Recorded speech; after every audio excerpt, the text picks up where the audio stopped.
بہت کم عمر میں میرا نکاح ہو گیا تھا اور 16 سال تعلیم مکمل ہوتے ہی میری رخصتی کر دی گئی۔ میرے سسرال میں کوئی بھی پڑھا لکھا نہیں ہے۔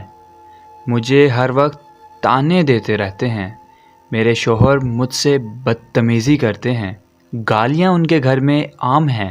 مجھے ایسا لگتا ہے میری زندگی برباد ہو گئی ہے شادی کر کے۔ میں تو اپنے گھر کی لاڈلی اور اکلوتی تھی۔ یہاں آ کر زندگی ہی بدل گئی ہے میری۔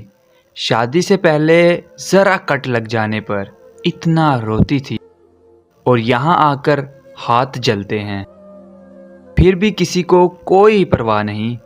میرا یہاں کوئی بھی احساس کرنے والا نہیں ہے۔ میری پوری کوشش ہوتی ہے کہ میں کسی کو شکایت کا موقع نہ دوں، پھر بھی ہر روز تانے ملتے ہیں۔ ایسا کوئی دن نہیں ہے جب مجھ سے برا سلوک نہ کیا گیا ہو۔